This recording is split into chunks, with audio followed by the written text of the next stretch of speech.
अनंत आहेत आणि ब्रह्म एक आहे.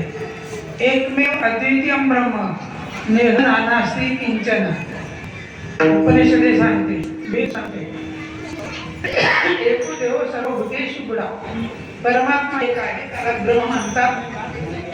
तो आजही तुमच्या आमच्या शरीरामध्ये आहे. तैसा हृदयामध्ये मी राम किंवा विठ्ठल जळी स्थळी ठाव नाही. उरला आज या दृष्टीने देखील विठ्ठल आमचे जीवन, आमचं जीवन हे विठ्ठल आहे, म्हणजे परमात्मा आहे, ब्रह्मस्वरूप आहे. जीव तोची देव खोटा नागवी संदेह पुष्कळ प्रमाण आहे. तर दही एक आहे आणि लाया अनेक आहे. दही कसा आहे? काळा, पांढरा, निळा, पिवळा वगैरे आहे का? कसा आहे? पांढरा, शुभ्र. हे त्याचं कशाचं प्रतीक आहे? शुद्धतेचं प्रतीक आहे. शुद्धतेचं प्रतीक आहे. लाया कशा आहेत? पांढरे आहे. ते सुद्धा शुद्धतेचं प्रतीक आहे.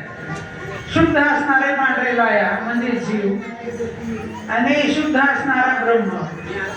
हे लाया आणि दही एकत्रित केल्याच्या नंतर त्याच्यामध्ये साखर टाकली की बस. हे जोपर्यंत लाया दुकानात आहे तोपर्यंत लाया आहे, साखर दुकानात आहे तोपर्यंत साखर आहे, श्रीफळ दुकानात आहे तोपर्यंत काय आहे? नारळ आहे. मंदिरात आला की ते आहे श्रीफळ. लायाचा प्रसाद, साखरेचा प्रसाद, दह्याचा प्रसाद, काल्याचा प्रसाद. प्रसाद शब्दाचा आध्यात्मिक तत्वाने अर्थ आहे प्रसन्नता. प्रसन्नता इति प्रसादम. कशाची प्रसन्नता? मनाची प्रसन्नता. म्हणून अनंत जीव हे जेव्हा शुद्ध होतील, शुद्ध होण्याचं लक्षण एका अभंगामध्ये तुकाराम महाराज प्रतिपादन करतात. चित्त शुद्ध तरी शत्रु मित्र होती, सर्पही न खाती व्याघ्रतया किंवा व्याघ्रही न खाती सर्पतया, अशी उलट पाठ आहे.